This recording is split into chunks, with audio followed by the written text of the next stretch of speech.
사랑하는 관평중학교 3학년 친구들, 오늘은 외세의 침략적 접근과 개항의 두 번째 시간입니다. 교과서는 14쪽에서 17쪽과 관련된 내용을 정리해 보도록 하겠습니다. 자, 먼저 14쪽을 보면은 오늘 배울 주제가 문호를 개방하다예요. 문호를 개방을 했다라는 것은 우리나라가 다른 나라의 그 문물을 받아들이겠다라고 이제 했었던 그 시기와 관련됐다라고 볼 수 있는데, 여기서는 우리나라의 최초의 근대적 조약이었었던 강화도 조약과 관련된 내용, 그리고 강화도 조약 이후에 우리나라가 개화를 하게 되면서 개화를 찬성했었던 입장과 반대했었던 입장 간의 갈등, 그리고 우리나라의 구식 군인이 반란을 일으켰었던 이모곤란과 관련된 내용을 살펴보도록 하겠습니다.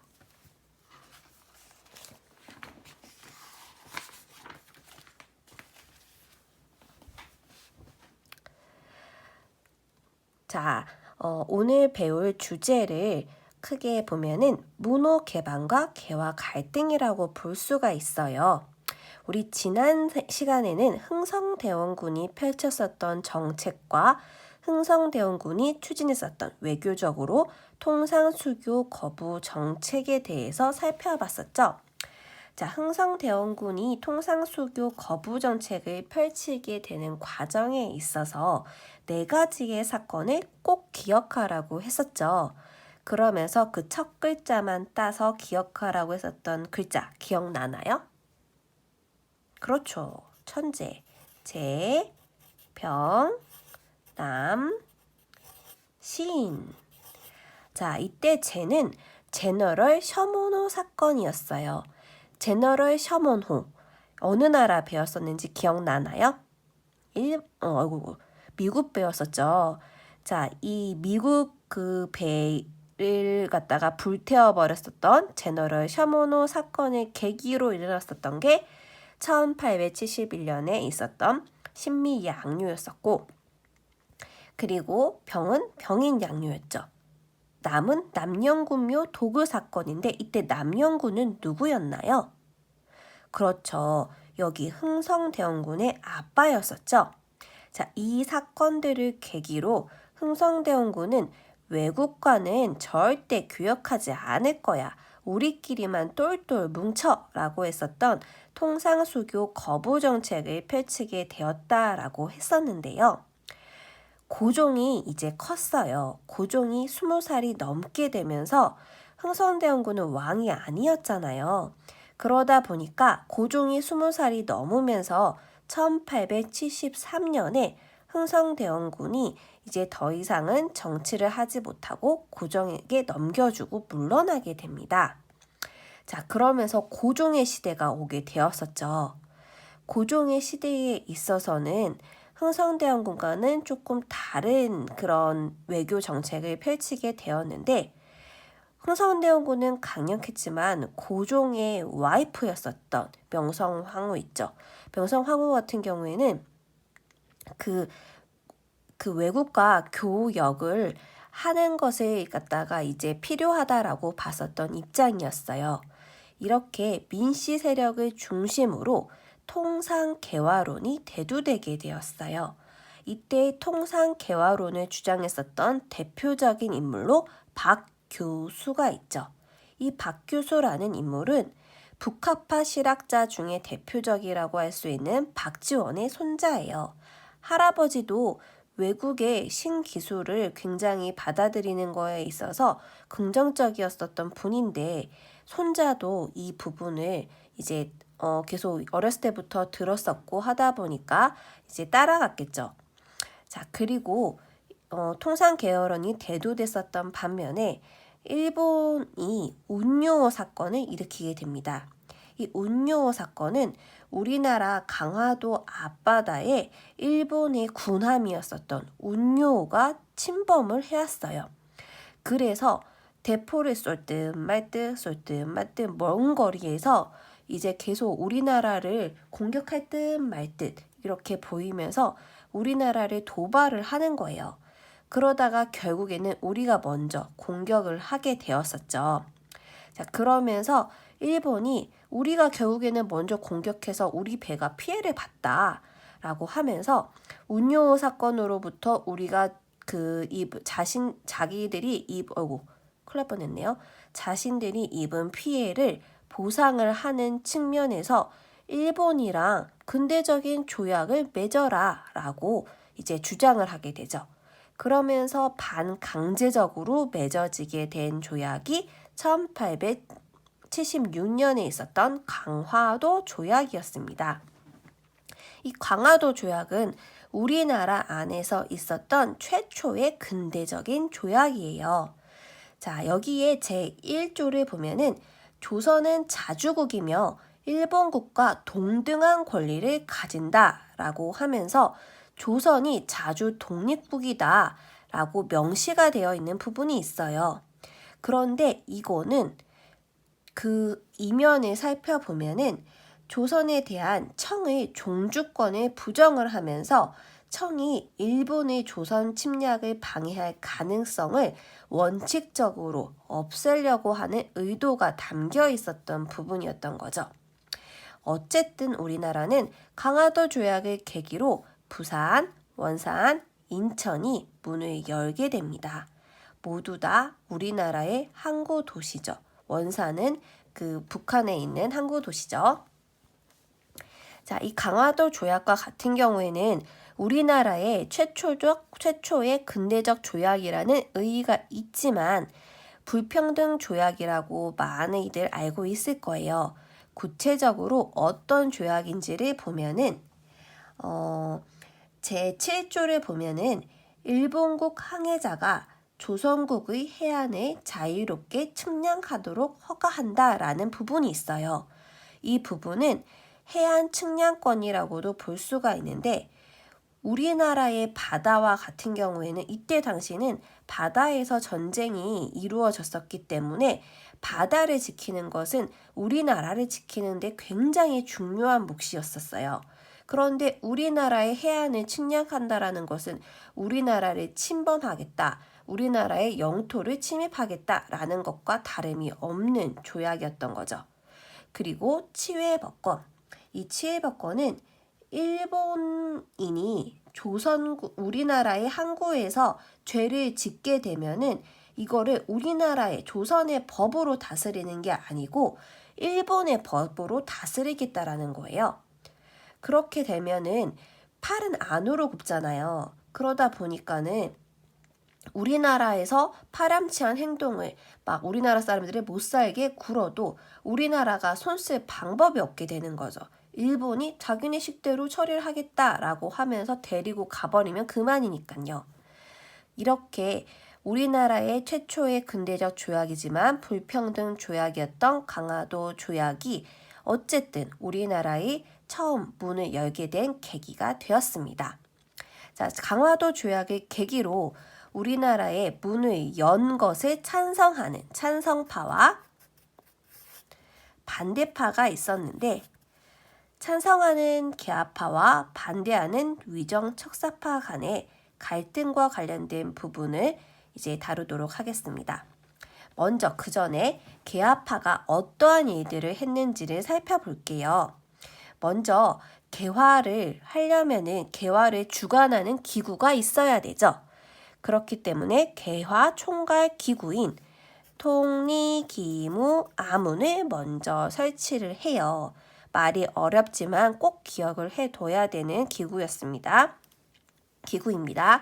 자, 그리고 그 총을 이제 쓰는 법을 배우고 일본인 교관으로부터 이제 군사 훈련을 받는 신식 군대인 별기군이 만들어지게 돼요. 그리고 발달된 일본의 근대 문물과 제도를 보고 배워와라 라고 하면서 일본에는 수신사와 조사 시찰단을 파견하고 청나라 중국에는 영선사를 파견해서 청에 근대 무기 제조 기술과 군사 훈련법을 배워오라고 이제 시키게 되죠. 그런데 이 중에서 수신사로 파견되었었던 김홍집이라는 사람이 있었어요. 이 김홍집이라는 사람이 일본에 갔다가 조선 책략이라는 책을 보고서 이 책을 우리나라에 가지고 와서 우리나라에 이제 막 이렇게 배포를 하게 됩니다. 이 조선 책략이라는 책은 황준셴, 황준헌, 우리나라식으로는 이라고 불리는 사람이 지은 책이에요.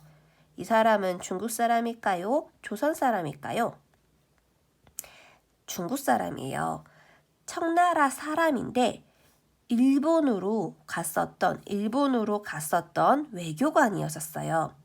청의 외교관, 청나라의 외교관인데 이 황준셴이 쓴 조선 책략을 보면은 점점 막강해지고 있는 어떤 나라게요? 러시아. 자, 러시아를 방어하려면은 러시아의 남하를 막으려면은 우리는 세 나라랑 친해져야 된대요. 중은 어떤 나라일까요? 중국, 일은 일본, 미는 미국.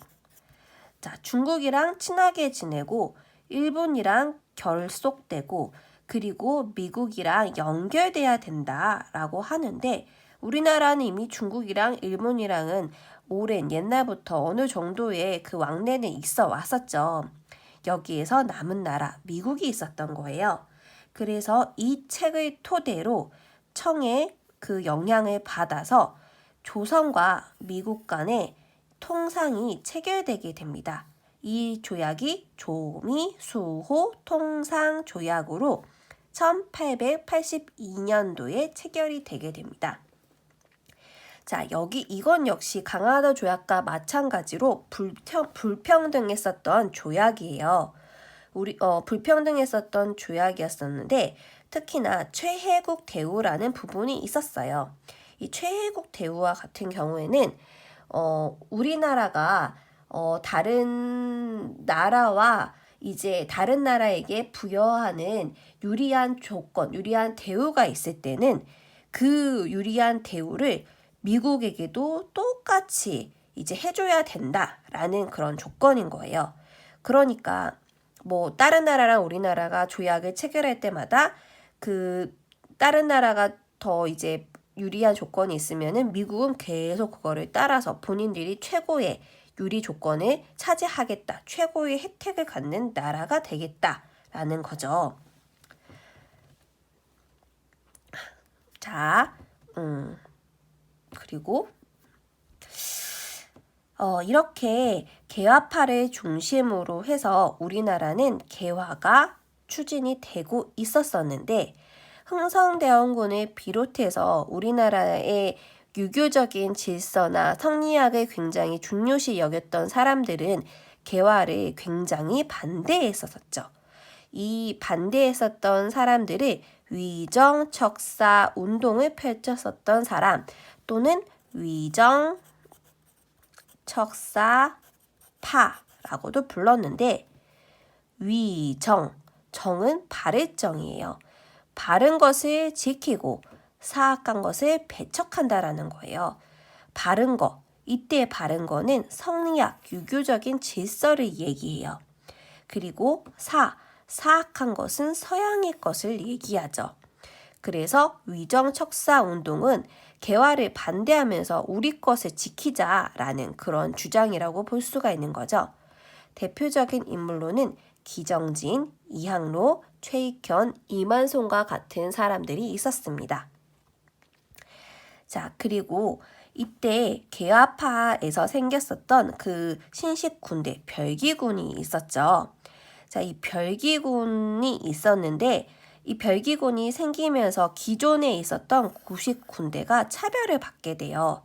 월급이 굉장히 별기군은 대우가 좋았었는데 구식군대는 월급도 제때 안 주고 기껏 받은 월급에는 쌀, 겹, 못 먹는 막 이런 것들이 막 섞여, 모래 이런 것들이 섞여 있으면서 군인들이 완전 열받게 되는 사건이 발생하게 됩니다. 이거를 계기로 이모년 1882년에 군인들이 반란을 일으켰어요. 이것을 이모군란이라고 합니다.